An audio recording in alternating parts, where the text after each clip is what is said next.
Hello, making a clay video. I want to talk about tomboyishness because I have been tomboyish my entire life, and then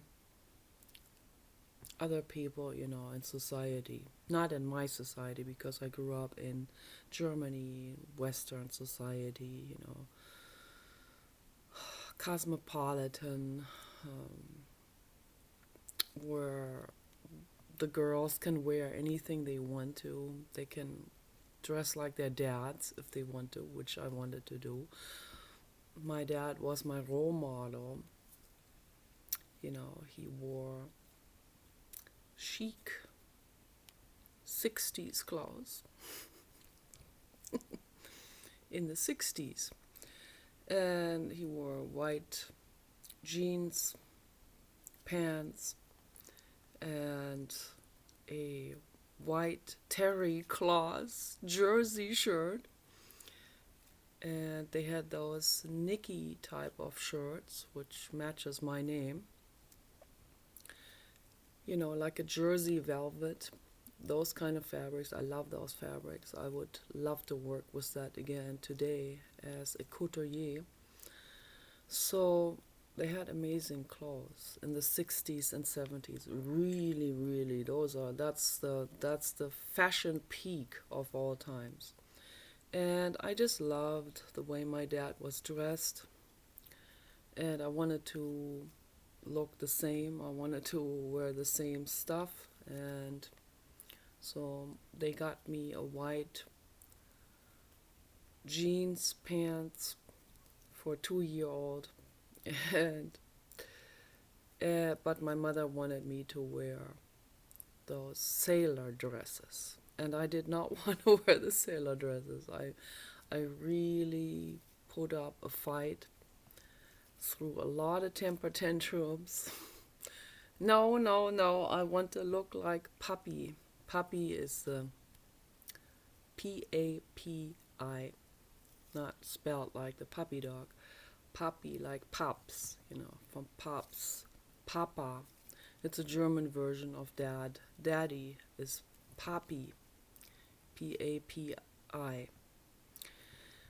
Puppy, but pronounced just like the puppy dog. My puppy! I want to look like my puppy. And so that's where the tomboyishness began.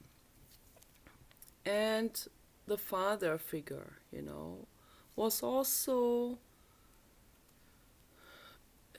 kind of like, for me, that was the symbolism of toughness and strength and protectiveness. It was like a bulwark of protection, a fortress. It just symbolized, it embodied power and not being vulnerable. Okay. And I didn't want to be vulnerable. I had already been violated at that time. I had already been severely abused. I don't have any memories. I only have absolutely sinister artwork that I made starting at age 2, where it was very abstract, of course, in the beginning, just out of lack of skills. And then as I progressed, the things became much more crystallized and more defined in their form. And my dad always put the date on the back of every single painting and drawing and collage. I made a lot of collages also. And he always asked me, what's the title of this? And then I had to figure out the title.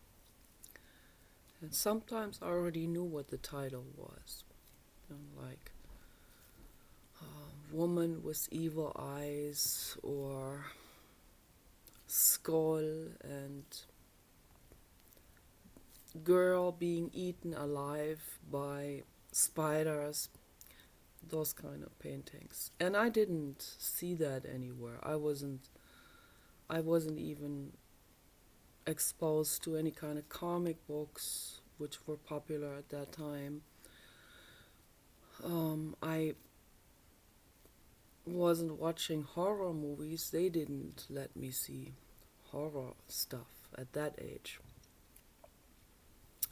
And I was just, they read me fairy tale books from Gebrüder Grimm, German brothers from, I don't know, 1700s that wrote down tales from the Middle Ages and those kind of things. Some of those stories were already pretty brutal, actually, way too brutal. I would never read this to my child, but it wasn't containing the kind of stuff that I was drawing. So that for sure. At age 6 or something, I drew an Iron Maiden. I don't know if any of you know what an Iron Maiden is. Later on I became a fan of that heavy metal band. And at that time, I still didn't know what Iron Maiden. I thought it meant a maiden made out of iron, because from Germany. So I wasn't tuned into the English language at that time. So we just heard all of these songs, and with that little bit of English that we learned in school, we just patched things together and had no idea what Iron Maiden actually means. And they didn't even, I never even learned the German word for that instrument.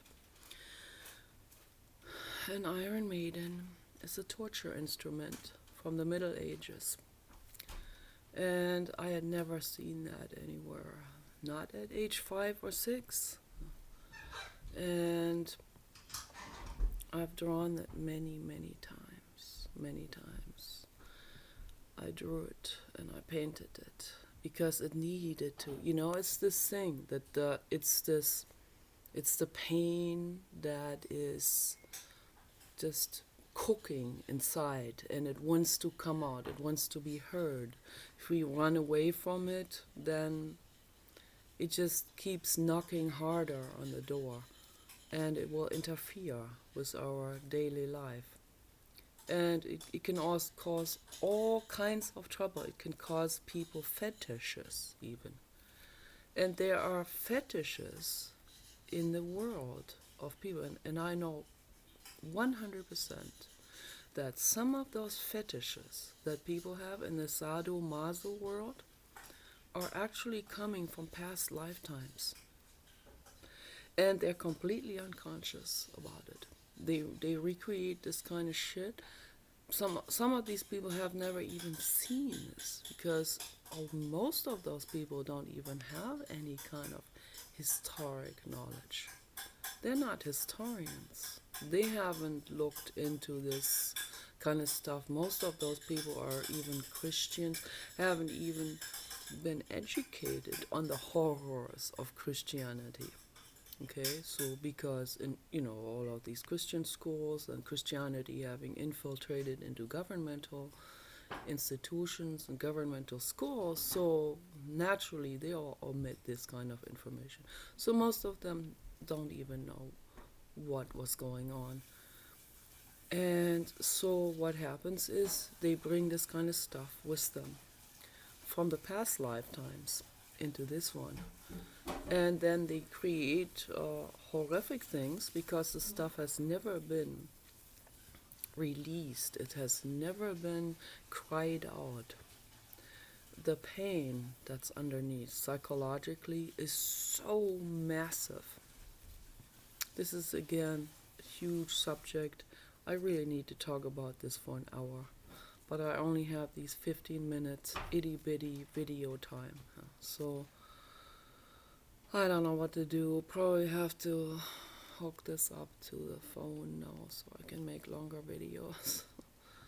I hate to do this because I don't want my phone number be attached to this channel, and I don't know who might hack into it and get my phone number and then, you know, figure out where we live and stuff like this. So that's not a good idea. So that's why I'd rather keep this channel more anonymous. But yeah, but these people, you know, or those fetish type of people, they have no idea why they're doing what they're doing, why they sexualize their own emotional pain, and they have no idea why.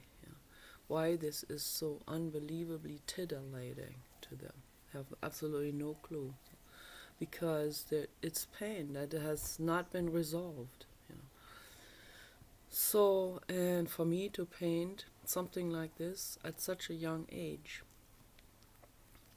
like 3, 4, 5, and 6, to paint stuff like that, that's just absolutely shocking. My parents didn't even know what that meant. I know it now, looking back in retrospect, from all the things that I've learned now in my life.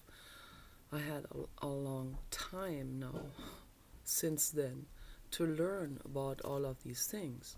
And that's why I recommend to people to get into science, get into history, get into anthropology and biology, and learn all of these things and tie the knots, tie the dots, connect the dots with, make connections in between these fields. All of this is interconnected in some way, okay? And then things become much clearer. Then we start to see, oh, this goes much further. Science stops at some point. It always wants to stop at some point, but it doesn't. In truth, it doesn't. A scientific pursuit does not stop anywhere. It doesn't stop in the woo zones or before the woo zones. No, it goes further into it. Why? But we have to go into it in a scientific, clear-minded way. We can't just go into the woo zones with a woo zone mind state. No, we have to go into it with a very clear mind state and a sober mind state. And we have to really look at it. And so I think that these people, they bring this stuff with them. That's unfinished emotional pain. They bring it with them into their lifetimes, into their current lifetimes. And then also this same energetic pattern continues on even when they're infants and small children, just like in my case, the Iron Maiden. That comes from a past lifetime, like from the era of 1400 in France and England. So those are the insights that I have. I don't know if this is actual. I don't know if this is true. This is just an insight. It's an instinct that I have about it. So they tortured a lot of people to death during the Middle Ages, and then during the Inquisition around 1600 in the name of Jesus Christ. Can you imagine? Can you imagine the atrocity of doing something like this in the name of someone who wanted to make the world a better place? It's just unimaginable. So, very infinitely sad. I don't know what it takes for people to learn. So, I'm going to make another part about this. This is a big subject.